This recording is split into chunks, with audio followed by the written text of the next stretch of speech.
Hello, good evening everyone. So we are live now. So in this live stream, I'm going to continue with where I stopped 2 days back. So I'm going to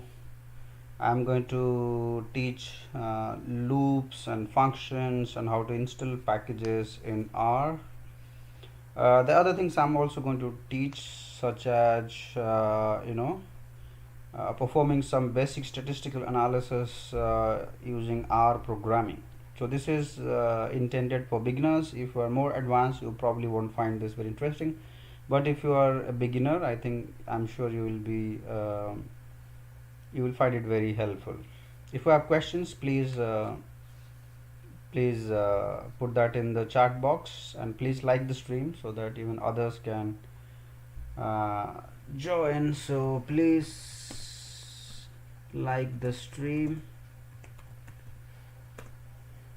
Okay, thanks for liking the stream. Without further ado, let's start. So in the last session I spoke about the basics of R programming, how it started, where it started, the history behind it, and what are the things that you can do in R programming, and why should you actually learn R programming at the first place. So these are the things I covered in the last session. In this particular session, I'm going to take it further with some other functionalities of R programming, such as writing functions, writing conditional statements, loops, so on and so forth. One thing we also discussed last time around is how to install packages. When you install R, you don't get all the packages while you install R. You have to install packages separately also many a times. A lot of these packages do not come by default with R when you install. So you have to separately install them. How do you install packages? Well, you can use this menu bar and install, but you can also write some command to install R packages. It's very simple. Just write install dot packages. uh, yeah, for those viewers, okay, please also let me know if you want me to cover any specific topics in R, statistics, data science, or any other programming languages. So you can just message me, let me know if what else you want to learn from me, what are the other topics you would like to learn. But you can also share this stream to the friends and your friends and your juniors, seniors, whoever is interested in learning R, Python, or data science, machine learning, statistics, all these things. So I'm going to continue this live stream for a long time, very long time. So please let them know about it. Okay, so it's very simple, right? Install dot packages and then give the package name. Okay, so one thing is you need to know what package you want to install.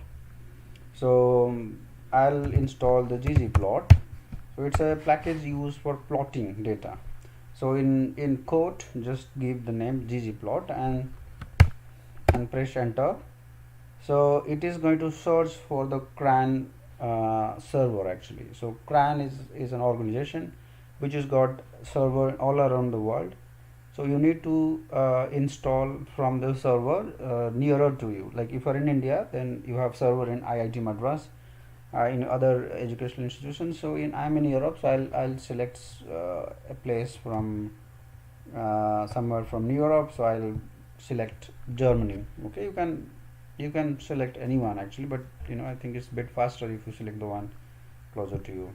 Okay, then once you select, it will automatically start installing packages on your system. It will first time when you install, it will ask for where exactly you want to install. Okay, so for the first time you'll have to give the directory where you want to install this package, but from afterwards you don't give that particular information. It will automatically install in the path that you have selected. So it's that easy actually. So yeah, installation could take a lot of time actually. As you see, it is taking a lot of time.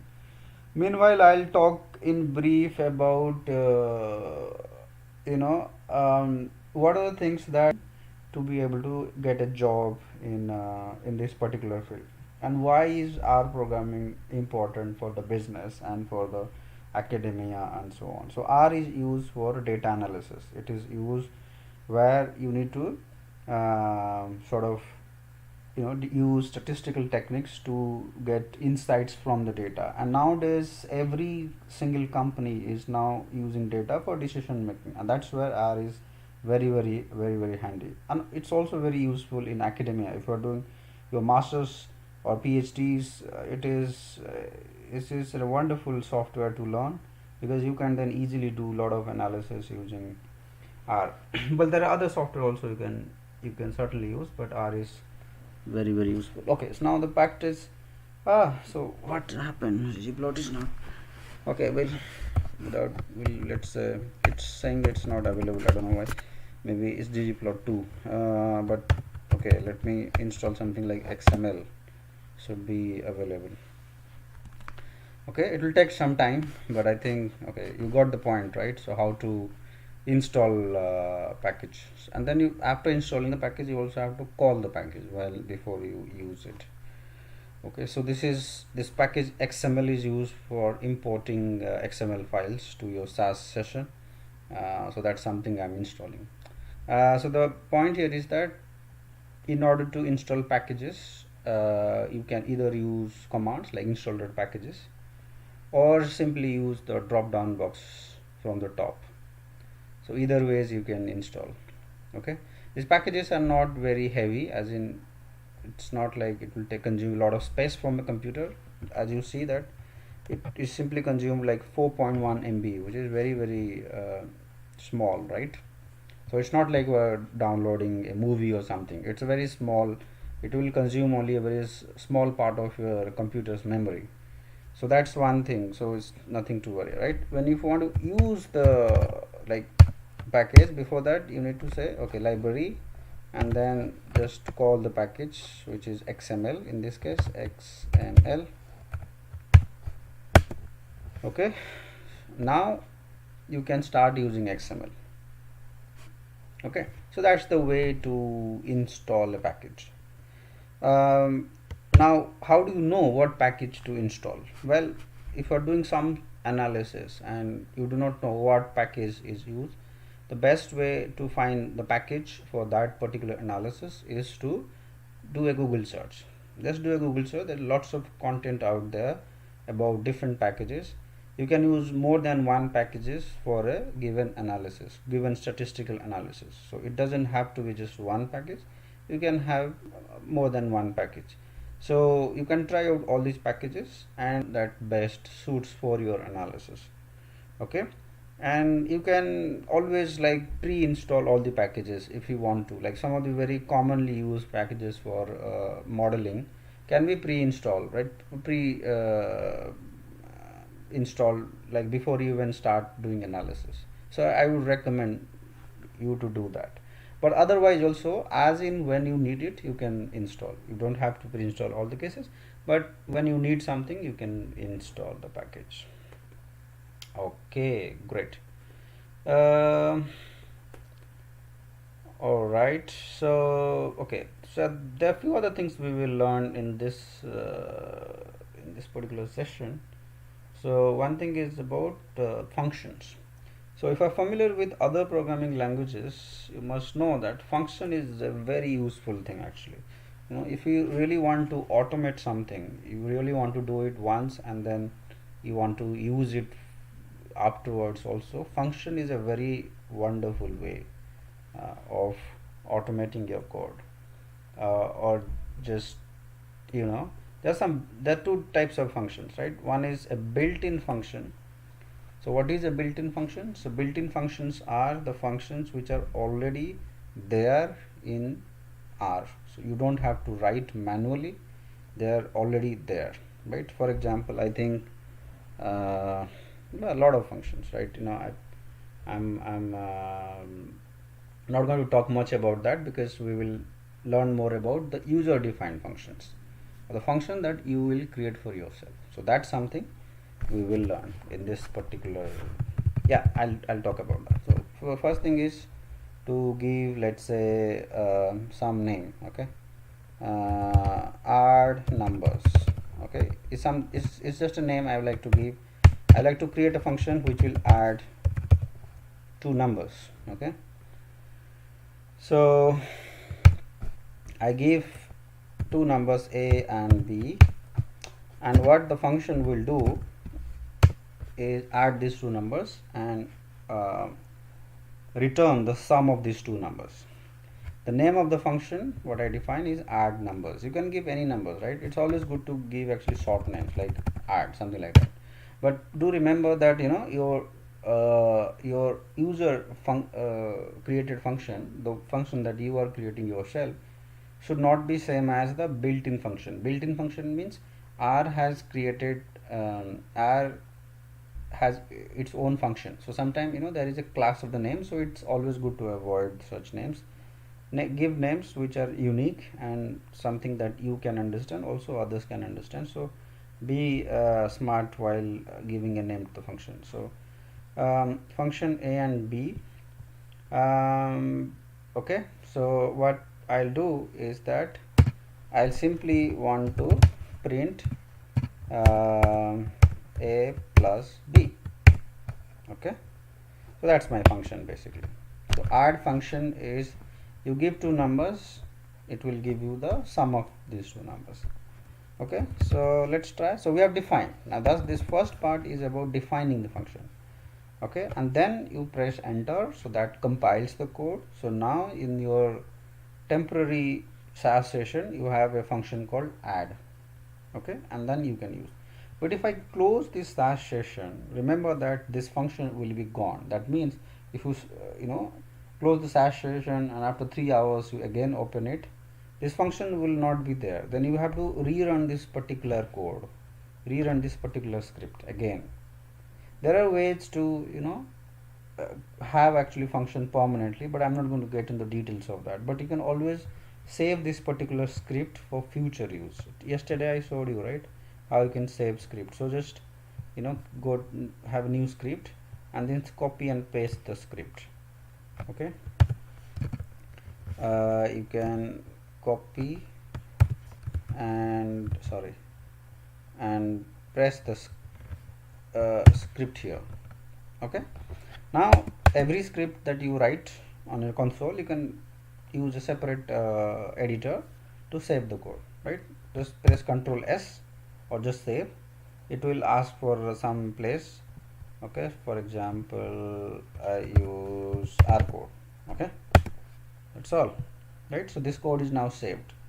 Next time I want to open this SAS window, I can open this particular text file and then run it from here, right? So it's easy.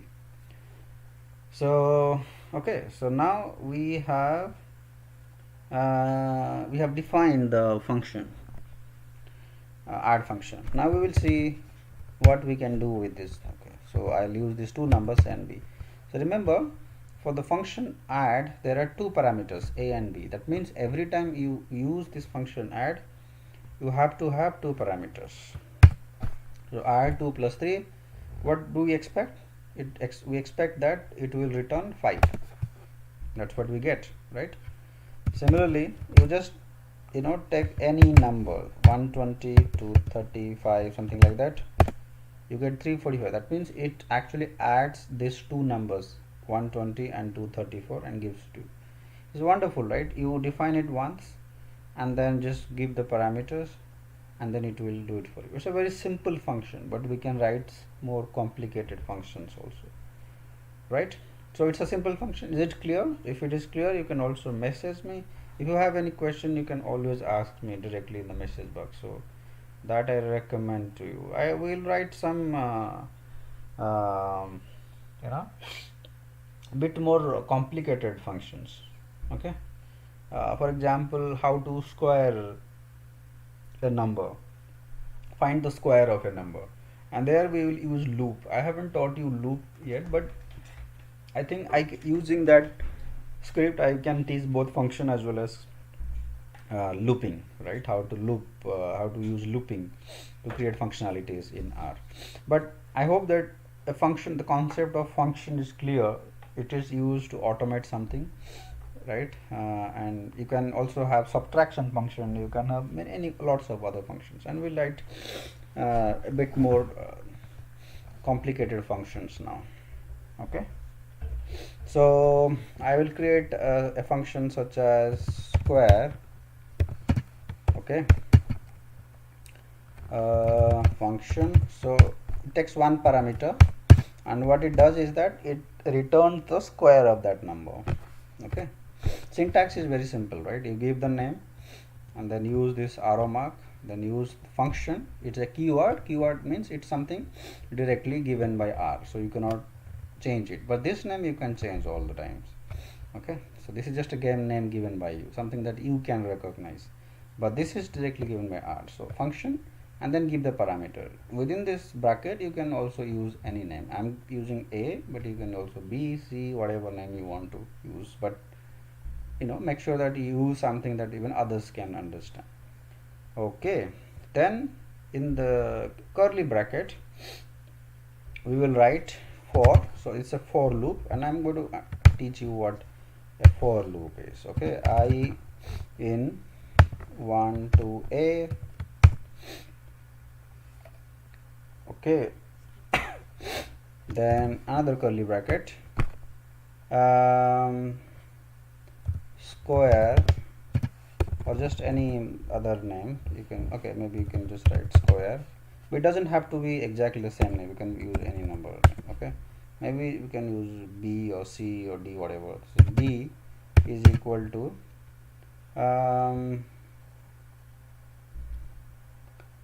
I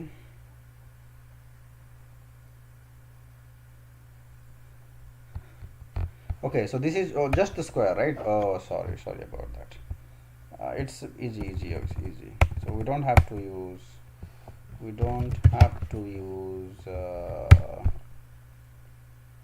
loop here. Just A, right? This is actually you use 2 stars for squaring. Okay, 1 star is multiplication, 2 star is for squaring. Right, now you just see 2 square of 2, we expect 4, that's what we get.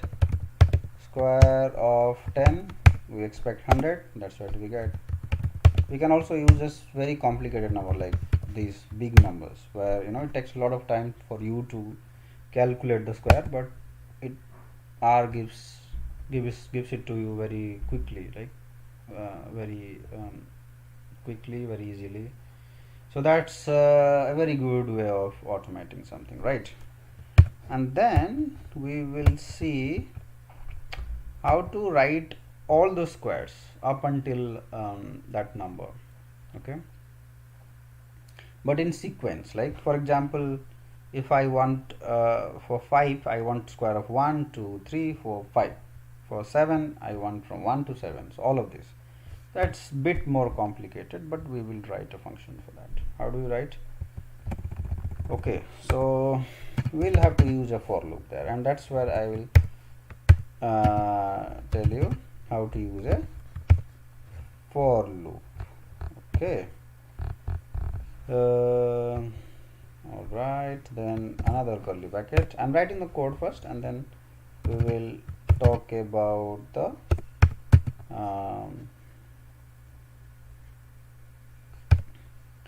we will talk about it. Okay, then okay, and then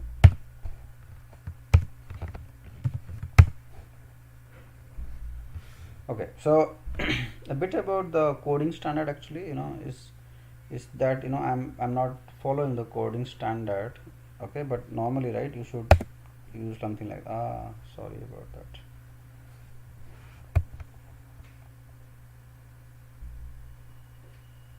I mean, in the text editor actually we can write it better, but anyway, I'm not worried about the coding standard for now, but maybe sometime later I'll teach you how to write proper code actually with all the standards and all. So I'll give a different name, because last time we used the function square. I'll give some other name, square one, just to make a distinction between that Okay, now it's a new function. So we are taking the same parameter a, that means any number. Okay, a can take any value 1, 2, 5, 7, whatever number you want to give, but positive number, by the way. Well, it can be negative, not a problem. For I in 1, then colon a, that means I is just a number that will iterate from 1 to a. For example, a is, let's say, 5. That means I will take I just a variable. Okay, you know variable from the mathematics. So any variable, right? It can be x, y also. Instead of I can also put x, and then instead of just replace wherever you have I with x also. That's possible. I'm just taking this number, right? I'm just taking this variable, and you can have other preferences also, like an x, y, whatever. But normally we take I, j, and all. Okay, for iteration. So I will take value from 1 to 5. If the value of a is 5, it will take value, I will take value from 1 to 5, and then it will iterate. It will start with 1, then we'll go to 2, then 3, then 4, and 5. And for loop, and there are other loops also. For loop is used to iterate. I mean, doing the same thing for different values, right? So in the earlier problem we saw how to square a number, but here in this problem we want to square it for not just 5 but also for 4, for 3, for 2, for 1. So instead of calling the same function again and again and again, we can write a loop, as the name suggests, loop, which will iterate, which will repeat again and again. And how many times it will repeat will depend on the value of a. If a is 5, it will repeat for 5 times. If the value of a is 10, then it will repeat for 10 times. If it is 100, then it will repeat for 100 times. That's the way it will. Okay, so let's first compile. Compiling means when you write the code and then press enter, it will first, the our software will first see if the code is correct or not. If it is not correct, then it will throw some error. Then you have to fix the error first. Only if it is run correctly, then you can use that function. Okay, something is wrong here. Okay, so what is wrong? Okay,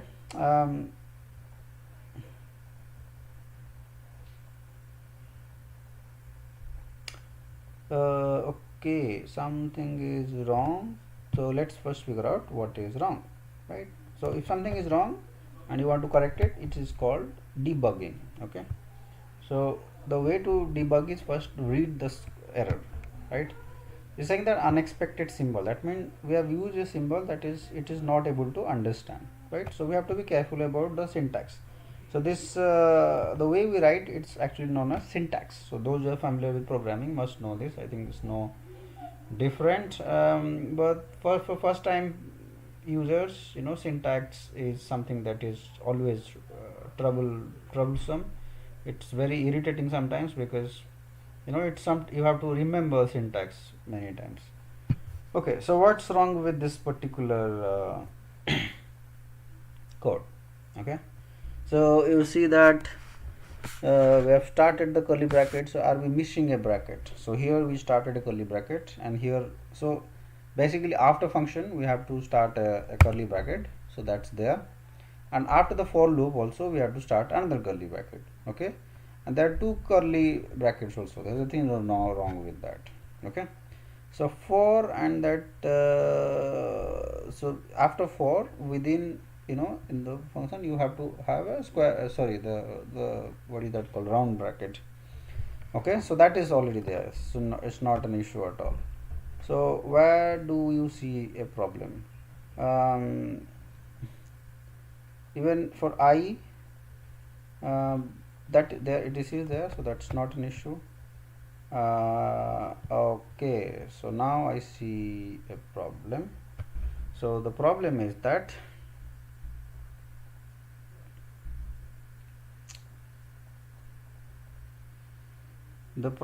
that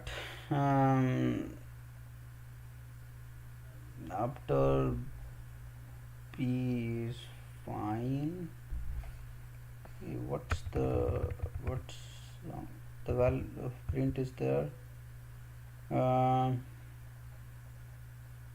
Okay, so let's do one thing. Why we use print? I was using some unnecessary things. Instead of assigning it to B, just directly will print it. Okay, I think if the code, you can write a code with less syntax, with less or simpler syntax, it's always better.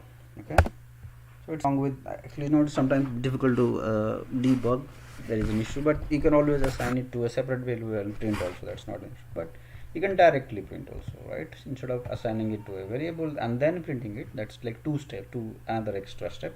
You can directly also print, right? So now square1 function is compiled. We can, let's see, let's use 3 as a parameter.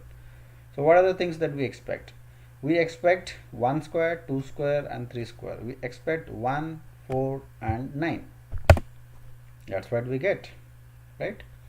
Square1 package gives a value of 1, 4, 9. That means it gives a square of 1, which is 1, square of 2, which is 4, square of 3, which is 9, right? So it gets 3 values. Let's do for 10, right? So you will get 1, 4, 9, 16, 25, 36, 49 and so on, right? And that's what you get here. 1 square, 2 square, 2 square 4, 3 square 9, 4 square 16, 25, 6 square 36, 7 square 49, so on, right? So that's a bit more complicated problem, but it's very easy to understand, right? If you have questions, please ask me, and please also like the stream. This is a request to all of you, those who are online. And if you have question, you want me to cover any specific topic in R or statistical programming, please let me know. I will cover these topics. I'm having this session for beginners, actually, beginner in statistics, beginner in programming in R or Python. But if you are advanced analytics professionals and you also have some experience, you can also ask me questions in case you want to brush up your fundamentals. Alright, so that's the way we write a function. You can write other functions. So okay, so can I give you an assignment? So let me give you an assignment. Write a function that calculate the factorial of a number. Okay, so let me write it down for you. So this is an assignment for all of you, an assignment I would like to give you. So write a function that calculates the factorial of a number. You know what factorial is, right? So factorial of a number is like, okay, 2 factorial, so it's denoted like this, is equal to basically 2 multiplied to 1. Similarly, 4 factorial is equal to 4 multiplied to 3 multiplied to 2 multiplied to 1, right? So it's at that easy, right? Similarly, 5 factorial is 5 multiplied to 4 into 3 into 2 into 1. So write a function which calculates the factorial of number. So just write the function and give one value as a parameter, it will give you the factorial number, right? So it's a bit challenging. Write a function, create a function, and please let me know. You can send me, or you can simply send your code in the message box, and let's see who has written the best code. So next time I'll also show you, but please write it down yourself. It will be a good practice. This is an assignment. And there's a second assignment I'd like to give you. Write a function which finds the maximum. Okay, so you give an array. So basically the parameter to the function is an array, and you find out the maximum and the minimum number of the array. Okay, so a function that will give you the maximum and minimum number of a array or list, I mean just some sort of a vector form. Okay, so maximum or minimum and minimum value of an array. So this is the second assignment. Okay, so the first assignment is more important, but if you can do both, that's wonderful. Okay, great. So we have learned two things already, right? How to install packages, right? That's something we learned initially, and now we just learned how to write R functions in R. Functions are so wonderful, right? You write it once, you can use it anywhere. You can do very complex tasks without having to iterate, without having to repeat the same task again and again and again. We also learned about loops, right? Loops is something also we learned here, right? Here you see we learned about loops. Right, looping is for iteration basically. Okay, I can also give any number other things like for uh, I can use for I in 1 to 10, sorry, 1 to 10. That means I will iterate from 1 to 10. Iterate means it will repeat 10 times. Okay, and then use curly bracket. Okay, whatever thing you want to do. I will say okay, print print I. The simplest thing we can do is that just print I. Okay, so it will print 1 to 10 basically, right? That's what it does. Let's do a bit more complex thing. Is okay, I want to print I want to print something name or something like that. Okay,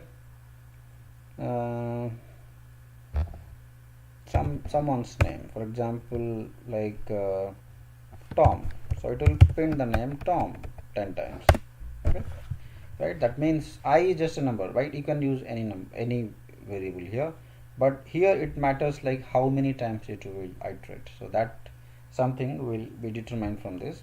And what we print is print Tom basically. Tom is just a name I've gave, but you know you can print anything. So what it does is that it does the same job 10 times. Okay, so looping is used for iteration. If you want to do something for 1000 times, you don't have to run separately 1000 times. You just write one piece of code which will automatically run for 1000 times. That's the best thing about looping. So you get something done very easily by iterating. Okay, so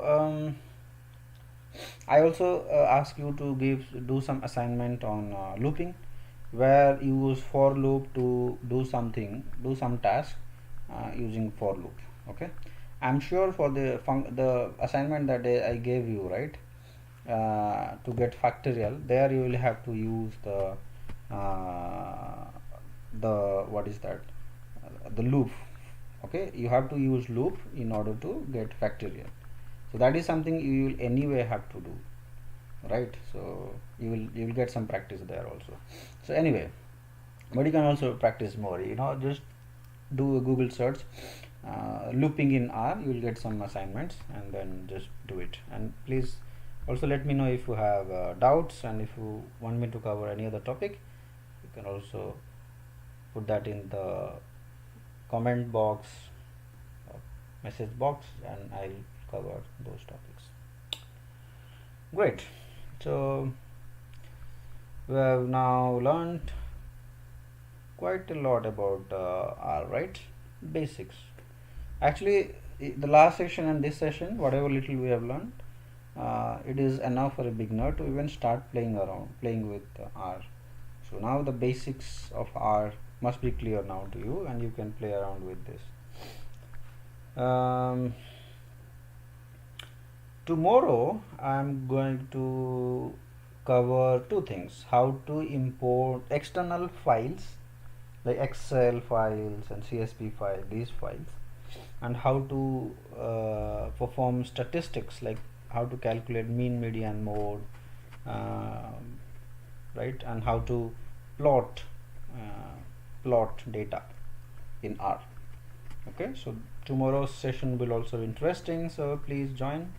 And if you want others to join this live stream, please let them know. You can subscribe to the channel so that you will get notification when I come live. I'm doing this session at around India time 8:30 to 9, between that time. But stay tuned. You know, I normally make this assignment also like 1 hour 2 hour before that.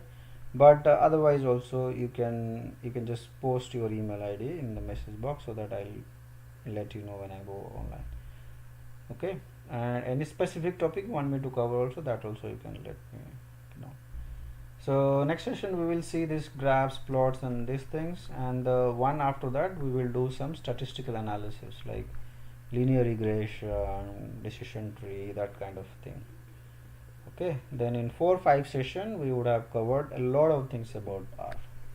Okay, so for today I would like to stop here, but I'll talk about a brief about my journey about R. I wanted to talk about that and analytics. Actually, I was working in IT. I was working as a SQL developer, and I was working for a large multinational company in India, and that's when I got to, and that was back in 2008, like 12 years back, long time back. But after that I got to know about statistical data analysis from some people. I obviously started learning about things, and that time it wasn't very popular. Now it is very popular. Now everybody is learning data analytics these days, but back then it wasn't that popular. I started learning R, and that was the first statistical programming language I learned. Later on I learned SAS and Python as well, but R was one programming language I started with. Although in my real world projects I've used SAS and Python more than R, but it is a skill that will be very helpful to you to get a job in banking industry, in retail, in e-commerce, in many other industries, right? For data analysis, for research related work, for business analysis, for a lot of these things, especially in banking where you do a lot of data related work. If you're going to do your PhD, masters also, there also you will use R a lot. So it's worth spending time learning R. And the prospects for R programmer in India and also abroad is also quite good. And to supplement your skills with R, you can also learn something like Tableau and reporting tools. And we will also do some live sessions on Tableau and Python and other statistical data analysis tools. Okay, but let's first complete the R part. Okay, and please give us feedback if you want us to improve the sessions, and if you want us to do it somewhat differently. Okay, please let us know in the comment box. For today I will stop here and see you tomorrow. Thank you.